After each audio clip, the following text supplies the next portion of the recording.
Olá, pessoal! Eu sou a doutora Ana Paula Gonçalves, médico oftalmologista, criadora do canal Mundo Ocular, que tem como objetivo trazer informações que possam agregar na vida de vocês, para quem está começando a vida, seja começando e iniciando mesmo a vida profissional ou mudando de carreira.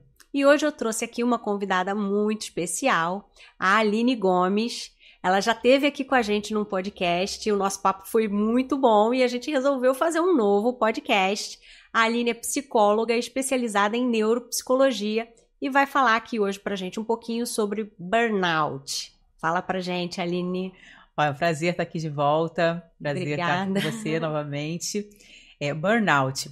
Até achei interessante porque eu me lembrei que quando eu estava estudando ainda psicologia, um dos trabalhos em grupo que eu tive que fazer na faculdade foi sobre burnout. Ou seja, lá em 1900 algumas décadas lá atrás. E naquela época, eu lembro quando eu apresentei esse trabalho na faculdade, era apenas uma disfunção que acometia profissionais da área de saúde ou profissionais que cuidavam de outras pessoas. Como, então, vamos lá, médicos, fisioterapeutas, enfermeiros, psicólogos, professoras. Então, pessoas que cuidadores de idosos, babás, pessoas que cuidavam de outras pessoas podiam ser acometidos pelo burnout. E agora, em 2022, até depois da pandemia, depois que todo mundo mudou o estilo de trabalho, a forma de trabalhar, né, a Organização Mundial de Saúde, em janeiro de 2022, ela oficializou o burnout como uma doença acometida relacionada a uma disfunção profissional. Seja a profissão que for, seja o trabalho que for. E aí o mundo corporativo trouxe muito esse termo burnout. Só que eu lá em 1900 e lá foi bolinha, já estava fazendo trabalho na faculdade falando sobre o burnout, mas relacionado a profissionais que cuidam de outras pessoas. E o que é, afinal de contas, o burnout? O burnout é um conjunto de sintomas que acomete uma pessoa, sim, relacionado ao ambiente de trabalho, e que pode, então, a pessoa pode apresentar um sintoma de raiva profunda, depressão profunda, ela pode ter sintomas físicos como urticária, queda de cabelo, ou seja, a saúde dela fica comprometida por conta do trabalho. E esse trabalho pode ser a atividade, porque está muito intensa, pode ser o clima no trabalho. Então, assim, não é a atividade que está intensa, mas o clima, a equipe com quem a pessoa trabalha, os colegas de trabalho, ou às vezes uma chefia muito tóxica, uma cultura organizacional muito tóxica. Isso podem ser motivos de levar uma pessoa a burnout. E se a pessoa realmente procurar um profissional da área de saúde, né, um psicólogo, um psiquiatra, e receber o atestado de burnout, ela tem direito a alguns dias de afastamento para o tratamento. E esse tratamento pode ser moroso, assim, 2 meses, 3 meses, né? Então, hoje é realmente configurado como uma doença. E Aline, assim, mas ele, como que começa, assim? Os sintomas vêm devagarzinho ou já começa tipo uma explosão, alguma coisa assim? Não, os sintomas, eles começam devagar, e até por ser ambiente de trabalho, a gente tem que prestar atenção, porque muitas pessoas têm a ideia de que trabalho é lugar, né? O trabalho é lugar para você se estressar mesmo. Lá, o trabalho é para você ganhar dinheiro. Não, essa ideia de você ser feliz no trabalho, isso é utopia. Então você suporta isso aí. Então a pessoa começa a se sentir desconfortável, começa a falar, não tô feliz. Só que uma coisa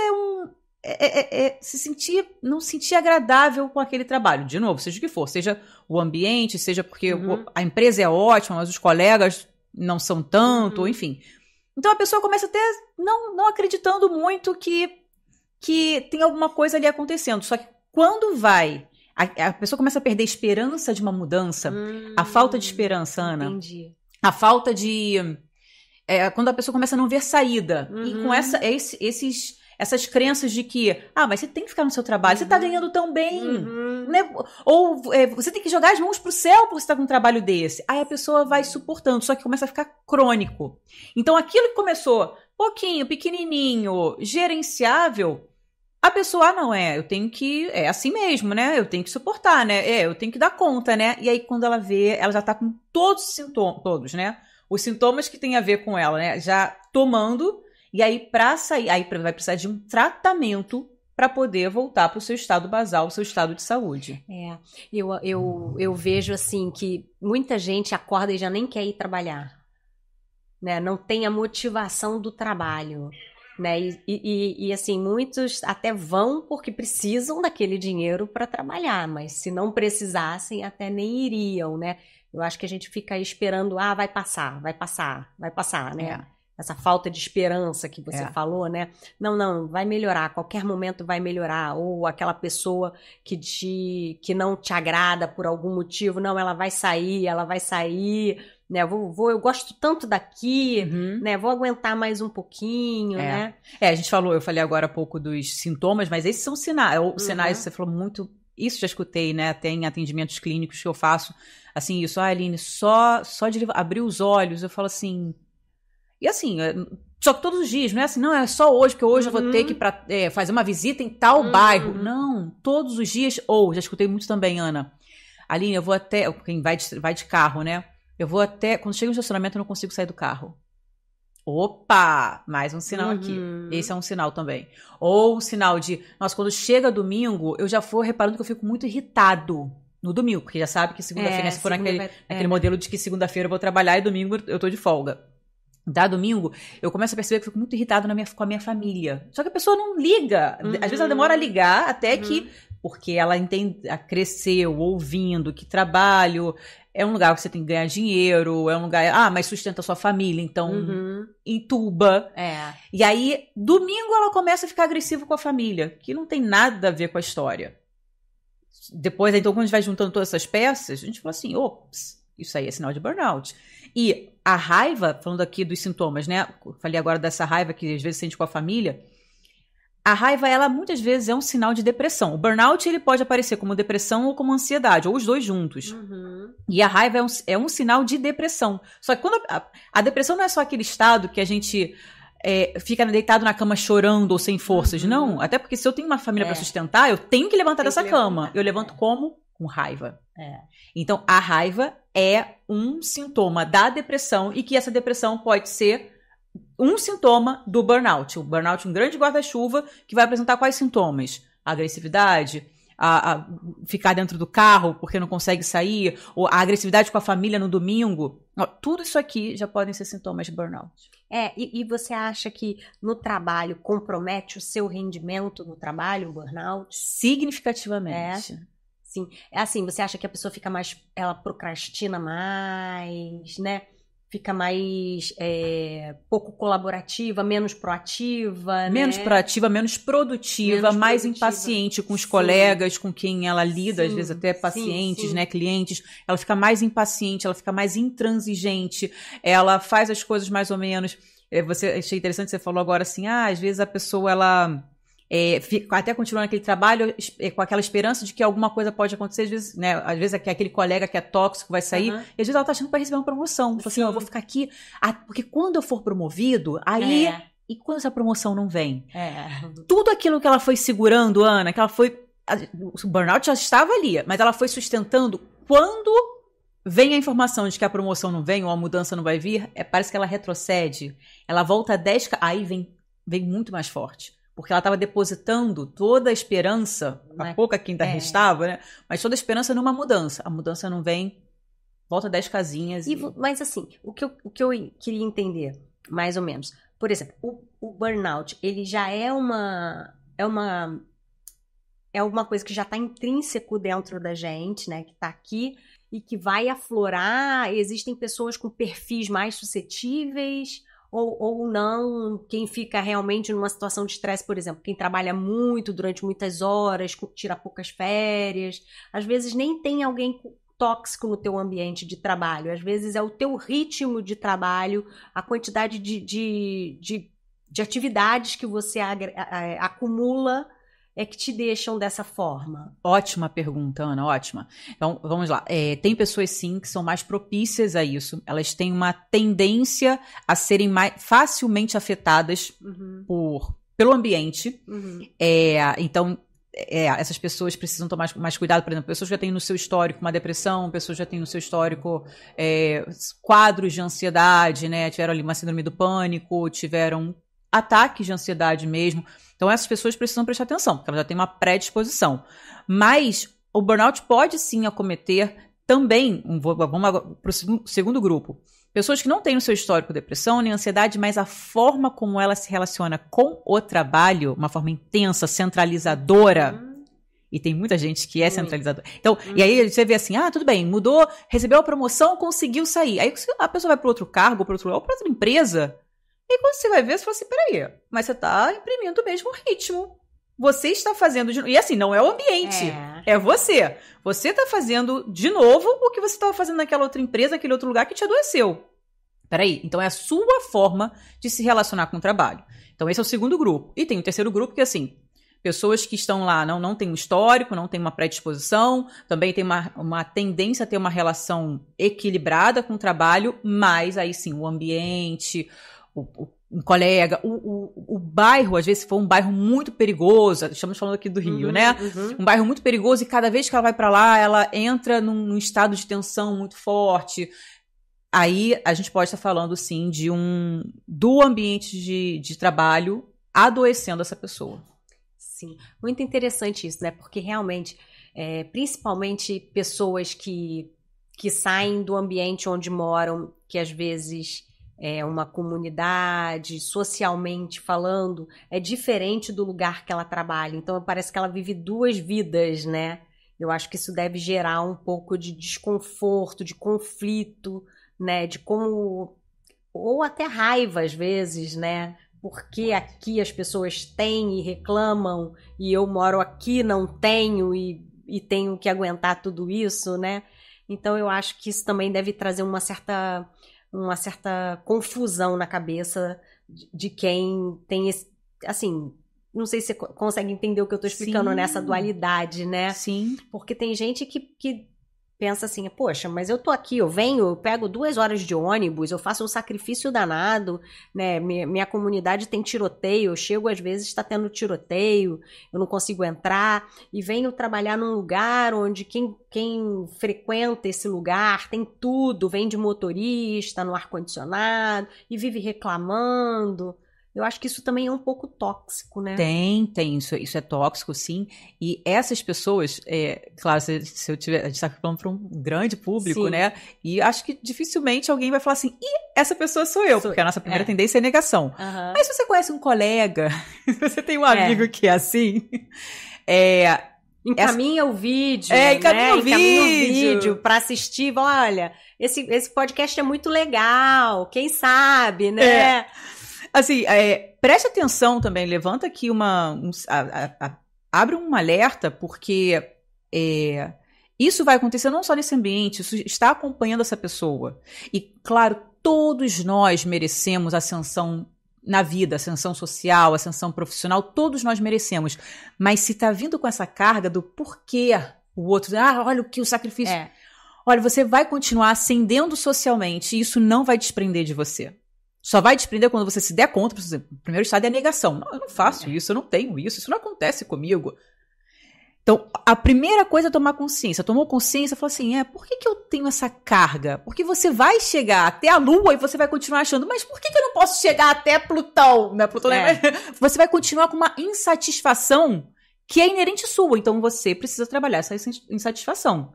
De novo, todos nós merecemos, sim. Falar, olha, eu tô aqui. Nossa, eu não sabia que aquilo lá existe, aquilo lá é muito bom. Descobriu que aquilo lá é muito bom? Ok, galga pra chegar lá. Mas se você percebe que é pesado, e tem uma inconformidade, tem um peso aí, olha pra você. Olha, porque a sua vida você vai estar com 100 milhões na conta e você vai continuar reclamando das coisas. A insatisfação tá em você ainda não se deu conta disso. Eu conheço pessoas assim, que... tem dificuldade em valorizar a conquista do outro, né? Tem raiva que o outro ascendeu na vida, né? E fala mal das pessoas que têm uma posição social melhor. E cresceu na vida porque fez isso ou porque fez aquilo, né? Alguma coisa que possa ser demérito para aquela pessoa, né? Então, eu acho que esse sentimento é muito ruim, né? Gerar esse sentimento dentro da gente. Eu não sei se ela não confia nela para conseguir aquilo ou se é dela mesmo querer desmerecer o outro, né? De dizer, por exemplo, vou te dar um exemplo. Hoje eu moro na Barra da Tijuca, né? E hoje, graças a Deus, graças ao meu trabalho, ao meu empenho, ao meu esforço, né? Eu tenho tudo que eu tenho. Não é fácil, nunca foi fácil e continua não sendo fácil. Tem dias que eu tô bem, tem dias que eu não tô muito bem, e isso é natural, todo mundo é assim, todo mundo tem as suas dificuldades na vida, e não é porque a gente chega num patamar que a gente deixa de ter dificuldades, eu não acredito nisso, mas a gente enxerga de outra forma, né? Então eu nem sempre estive onde eu estou, né, eu vim de baixo mesmo, morei em Oswaldo Cruz, que é um bairro de subúrbio do Rio de Janeiro, né, a gente tinha uma condição, graças a Deus eu nunca passei fome, isso eu não vou dizer, porque a gente nunca passou, minha mãe sempre que pôde deu o melhor pra gente, mas assim, eu nunca, quando eu estive lá embaixo, eu olhei pra quem tivesse mais do que eu e falasse assim... Não, porque aquela pessoa tem aquilo ali porque namorou fulano, ou porque ela não pagou imposto, ou porque ela fez alguma coisa errada. Muito pelo contrário, quando eu olhava alguém assim, numa posição social melhor do que eu, aquilo era como se fosse um espelho para mim, uma admiração, sabe? Eu falava, poxa, como é que ela fez para chegar ali, sabe? Eu quero entender como ela chegou, porque eu quero chegar. Eu não quero acreditar que houve uma falcatrua, porque eu não quero fazer uma falcatrua para chegar ali. Eu quero entender como ela chegou, porque eu também quero chegar, sabe? Eu não quero falar mal dela, como tem gente que fala assim, porque todo mundo que tem dinheiro é isso, porque a pessoa que tem dinheiro é infeliz. Não, não é infeliz não, gente. Nem todo mundo que tem dinheiro é infeliz, nem todo mundo que não tem dinheiro é infeliz. E assim, o dinheiro é o dinheiro, né? E para uns proporciona muita coisa boa e para outros nem tanto. Mas enfim, é essa questão que é muito pessoal, que você já falou, né? Que tá em você, que a pessoa pode ter 100 milhões na conta e nunca vai estar feliz, né? Ao passo que tem outras que não tem nada na vida e estão sempre felizes e gratos pelo que têm. Então, assim, eu me identifico com algumas coisas que você falou aí, né? Eu acho que realmente em algumas épocas da minha vida eu precisei engatar e emendar finais de semana, essas coisas todas, por uma questão financeira, de propósito, né? Mas eu entendo que nem sempre o nosso propósito tem que ultrapassar a linha da nossa saúde, principalmente da nossa saúde mental, né? Exatamente, Ana, exatamente. E aí um conflito que eu tive muito, engraçado isso, né? Como é que isso está dentro da gente. Eu já trabalhei sábado e domingo. Minha filha tinha 4 meses nessa época de idade. Eu trabalhava sábado de manhã e domingo à tarde. Domingo de manhã eu ia com ela à praia, fazia minhas atividades com ela. Isso me dava um pouco de tranquilidade. E aí, com o tempo, eu parei de trabalhar no domingo e depois parei de trabalhar no sábado. Menina, quando eu parei de trabalhar no sábado, aquilo dava uma dor no meu peito. Eu não sabia justificar para mim porque eu não estava trabalhando no sábado. Aquilo, parecia que eu era improdutiva. Olha, uma sensação estranha, sabe? Hoje eu tenho de períodos de atendimento, né? Eu atendo segundas, quartas e sextas pela manhã. Terças eu opero, são meus dias de cirurgia. Quintas eu tenho o dia todo livre, né, para fazer o que eu quiser, inclusive aqui, gravar os nossos podcasts. E tenho meu sábado e meu domingo livre. Mas assim, até hoje eu me sinto um pouco improdutiva. Tipo assim, meu Deus, será que não é melhor eu abrir o consultório quinta de manhã? Teve uma época que eu estava assim, muito sobrecarregada e eu queria, né? E foi quando eu comecei a pedalar. E assim, a gente volta do pedal, eu voltava exausta, cansada, e eu sou lenta até tomar banho, café da manhã e tal. E aí eu começava o consultório às 10 da manhã. E eu ouvi de algumas pessoas falando assim, nossa, tá trabalhando em horário bancário? De 10 às 4? Horário de rainha? Horário de herdeira? De herdeira, né? E aí você se pergunta, aí você começa a se sentir culpado por aquilo. Mas você tá dando conta do recado, sabe? Se você só tá dividindo a sua vida, né? Sua vida fora do trabalho com a sua vida no trabalho. As pessoas não te respeitam, né? Ainda mais agora com WhatsApp, com tudo isso, né? Elas mandam e querem resposta e elas não entendem que você tem uma vida além daquilo ali. Eu acho que essa questão aí, eu não sei como é que você enxerga isso, né? A questão da internet na vida da pessoa, que mistura o trabalho e tudo isso. Além de internet, nossa, Ana, isso aqui dá um pano pra manga, dá muito coisa pra falar sobre isso. Ó, vou te fazer uma pergunta e vou deixar essa pergunta pra vocês também, sejam vocês do Rio que tem praia ou, né, se você não tem praia, se você tem uma piscina no seu condomínio.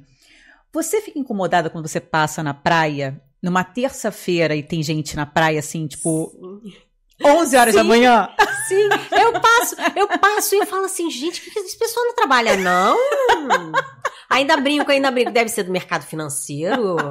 Deve ser do mercado financeiro.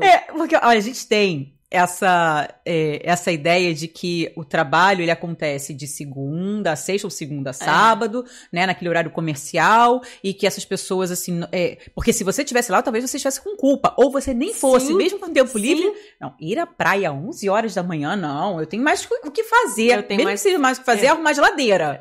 Não, eu arrumo a geladeira, mas eu não vou à praia às 11 horas da manhã, porque é horário de rainha, horário de princesa, horário de herdeira. Isso tudo são crenças que a gente vai recebendo sobre relação com o trabalho.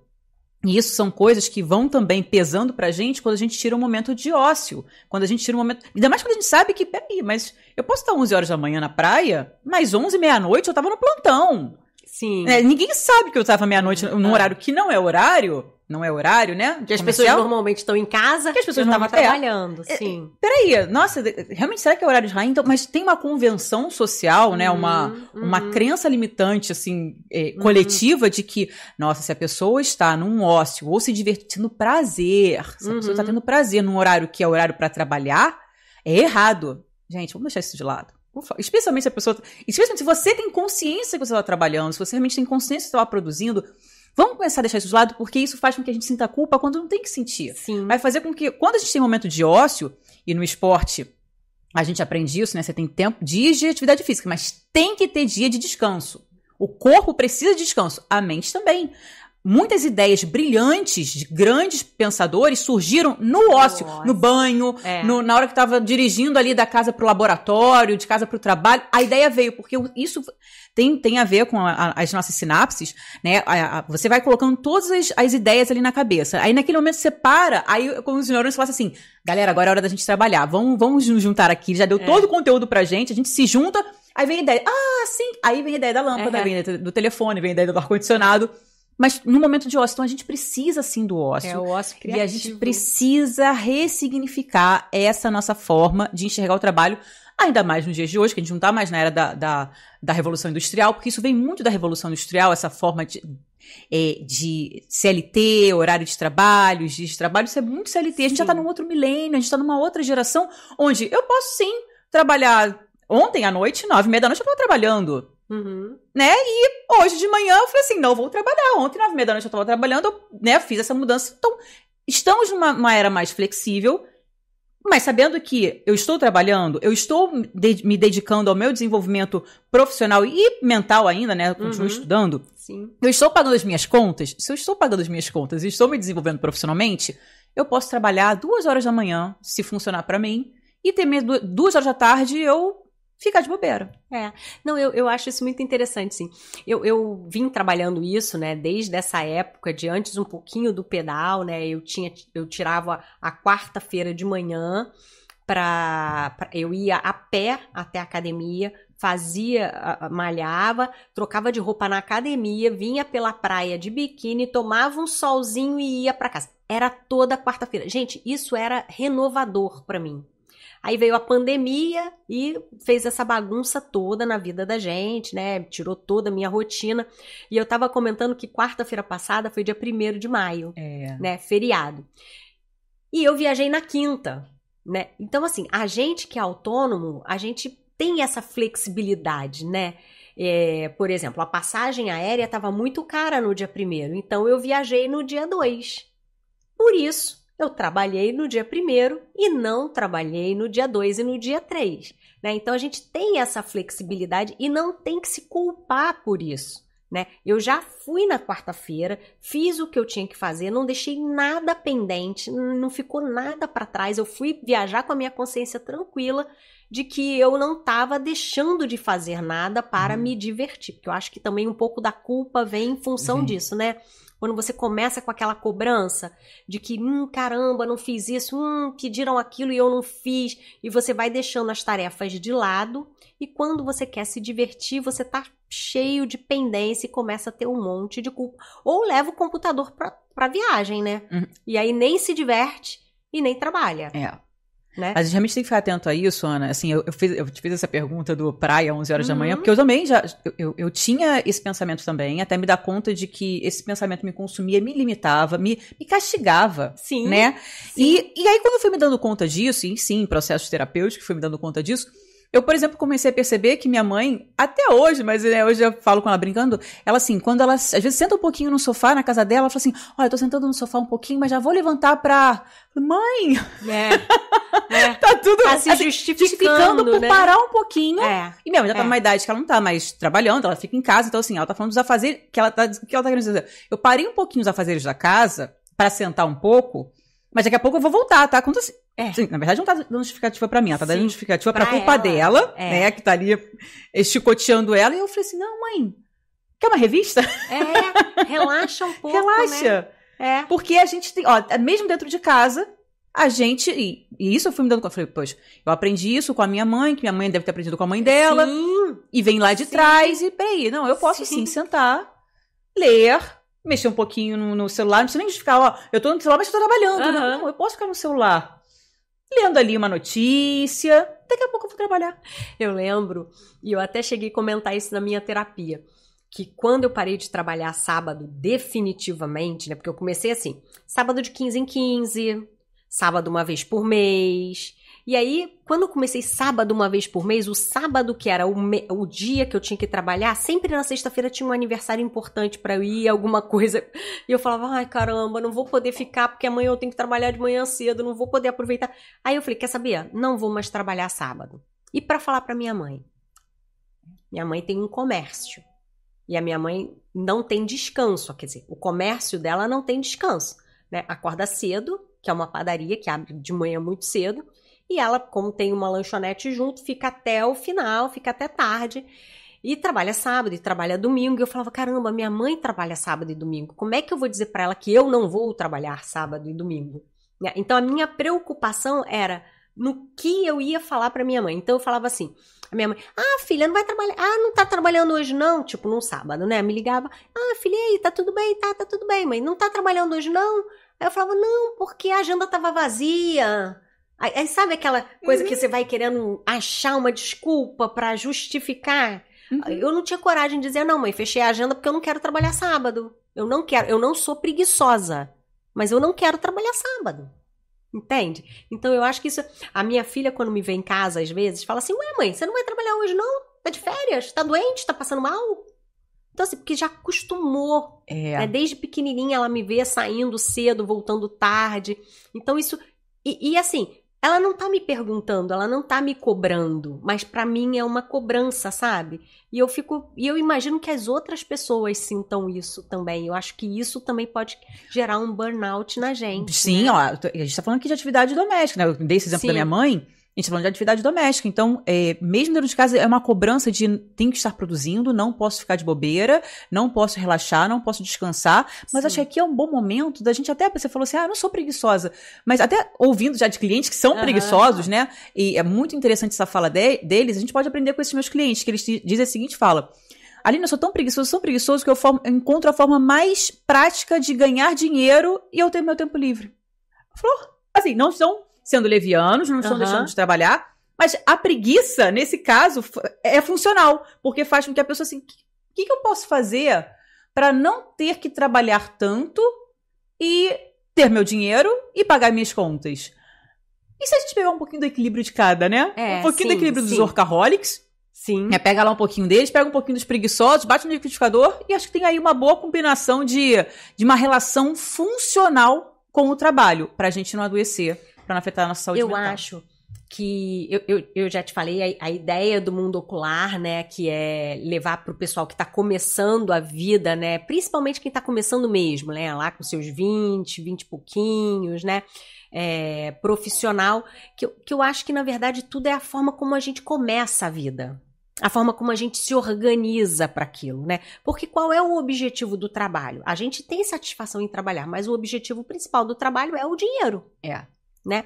Então você quer cada vez mais dinheiro para ter coisas que você não tinha, né? Para você ter uma segurança lá na frente. Então eu acho que tudo funciona, tudo gira em torno da organização financeira, né? Eu acho que se desde cedo você lembrar disso, que se você se organizar bem financeiramente, nesse primeiro momento, até talvez você tenha que dar um gás maior, até porque você tem mais energia. Concordo. Né?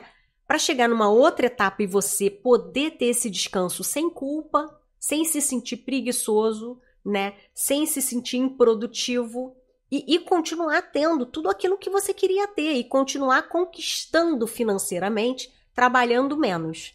Né? Porque não existe sucesso sem dedicação. Não digo nem sacrifício, mas dedicação. Concordo, se não digo sacrifício. Não precisa ser sacrifício, mas dedicação tem que ter. Concordo. Né? E a partir do momento que você se dedica, que você se empenha, que você se interessa e você verdadeiramente se entrega, eu acho que você tem o retorno. Concordo. E é muito importante falar para o público de 20, 21, 22, que sim, terão momentos na vida que o trabalho ele vai ser maior do que o retorno financeiro. Terão momentos na vida até, vamos lá, início quem quiser ter filhos, as crianças chegam, tem menos tempo e menos dinheiro, também acontece isso. E também pedir para vocês não colocarem como marcos muito inflexíveis, assim, não. Quando tiver 30 anos, eu quero ter tantos na minha conta. Com 35, eu quero estar com a minha família. Porque quando eu atendo pessoas de 35 que não atingiram esses marcos, elas entram em sofrimento. Sim. Quando eu falo assim, peraí, isso aí é uma bússola. Acho muito bacana a ideia de planejamento. Muito bacana.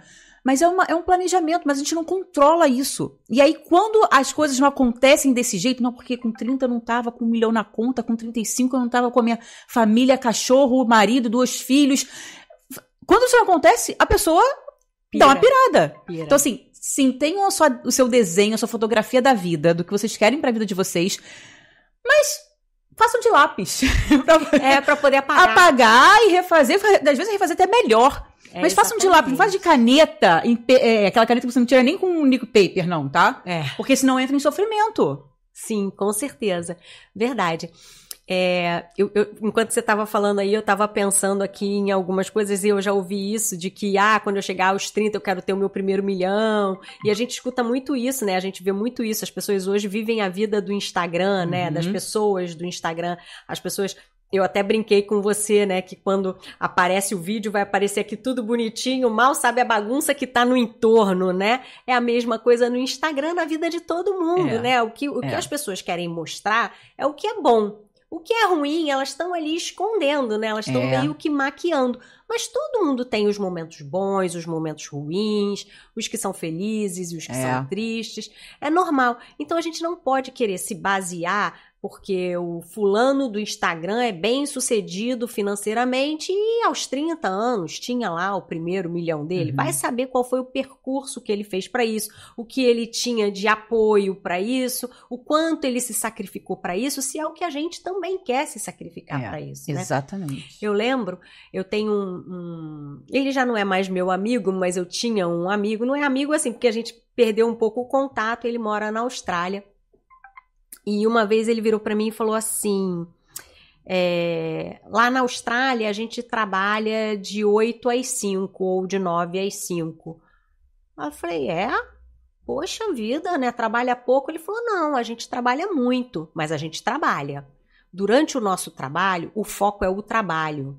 A gente não entra no Instagram, a gente não entra no Facebook, a gente não tem conversas paralelas. Eu estou aqui para trabalhar, eu vou trabalhar. E aí, quando dá 5 horas, eu terminei a minha tarefa e vou para casa usar o meu Facebook, o meu Instagram, jogar tênis, futebol, surfar, fazer o que eu quiser. Então, eles criaram essa cultura de saber a hora do trabalho e a hora do lazer. Essa distinção. Eu lembro que nessa época também uma amiga que foi para a França me falou que na França eles não respondem nem e-mail fora do horário de trabalho. Não responde. Você pode mandar quantos e-mails você quiser. Não está dentro do horário de trabalho, eles nem abrem o e-mail, né? E eu acho isso assim, talvez não precise ser tão rigoroso, né? Eu, como médica, na verdade, não consigo fazer isso, porque se um paciente precisa de mim, eu tenho que estar acessível, essas coisas todas, ou eu tenho que deixar uma equipe muito bem estruturada para dar suporte, mas não pode ser a regra. Toda mensagem que chegar e eu tiver que responder fora do meu horário de trabalho. Né? Eu acho que a gente tem que ter um equilíbrio aí. E desde que ele me falou isso da Austrália, eu falei assim, gente, mas não é. Porque às vezes a gente tá lá trabalhando, eu não, porque eu não consigo, né? Eu nem atento o celular. Eu boto o celular lá de barriguinha para baixo, não vejo mensagem, porque senão eu não consigo nem trabalhar, né? Entre um paciente e outro, se eu entrar para responder uma mensagem, são 50. Então eu nem entro para não ter que responder ninguém, né? Então assim, eu realmente foco no trabalho. Mas mesmo assim, quando eu termino os atendimentos, que eu vou olhar o celular, quando eu vejo, eu já fiquei quase 2 horas e tô lá ainda. Aí são mais 2 horas que eu tenho que ficar lá para terminar o administrativo que eu tava fazendo e tal. Então é isso, eu acho que se a gente focar e souber dividir o que é trabalho do que é lazer, a gente vai funcionar melhor. E que tenham lazer. Eu até perguntei para uma cliente minha essa semana, né? Que estava com uma questão de trabalho. Eu perguntei, qual o seu hobby? Ela falou, não tenho hobby.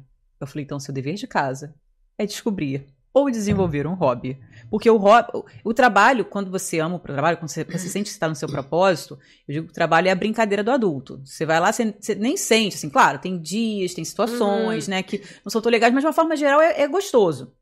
Mas o hobby também, o hobby é a nossa brincadeira do adulto. De verdade. Então, qual é o seu hobby? Se você está tão focado em trabalho que você não tem um hobby... Peraí, então se você tiver que se aposentar, quando você se aposentar, se você tiver que tirar uma licença, quem é você então? Você perde a sua identidade, né? Você perde a sua identidade. Quem é você se você, né, não colocou só o seu foco todo ali no trabalho? Quem é você se você tirar uma licença, tirar férias? Vai ficar perdido lá? Tipo, então deixa eu levar meu notebook, porque vai que... Eu penso até ali, eu não tenho formação em psicologia nessa área nem nada, mas eu adoro, né? Adoro, às vezes, analisar as pessoas. E eu penso assim, a gente quando foca todas as nossas energias numa coisa só, seja ela trabalho ou outra coisa qualquer, a gente tá tapando algum buraco. Alguma coisa tá ali que a gente não está conseguindo, né, entender muito bem. Tem uma frase que resume isso que você está dizendo, Ana, que eu gosto muito dessa frase, que é: todo excesso esconde uma falta. Exatamente. E eu acho que é isso que a gente tem que ficar atento. Então, eu acho que a gente está falando aqui sobre isso, que é importante a gente saber dividir os momentos de trabalho para evitar o burnout, né, identificar quais são as causas dessa insatisfação no trabalho, porque o burnout está ligado a trabalho, né? O burnout é uma disfunção psíquica por conta, né? Afeta a sua saúde psíquica e muitas vezes também a saúde física, porque isso às vezes vem uma urticária, uma queda de cabelo, né? Às vezes vem crise de ansiedade, então a pessoa até procura uma emergência porque está com taquicardia, chega lá... gastrite. E não, quando vai fazer a avaliação, não está tendo realmente um ataque cardíaco, a pessoa, porque os exames estão todos ok, a pessoa está tendo uma crise de ansiedade. Então, sim, o burnout, ele acomete a gente emocionalmente e às vezes fisicamente, mas ele está relacionado ao trabalho, e é isso que a gente falou. Não necessariamente só a equipe, a empresa, às vezes pode ser isso também, mas às vezes é o bairro, às vezes é a forma como você se relaciona com o trabalho, não tem nem a ver com as pessoas, é como você se relaciona com o trabalho, e isso precisa ser revisto. Muito bom.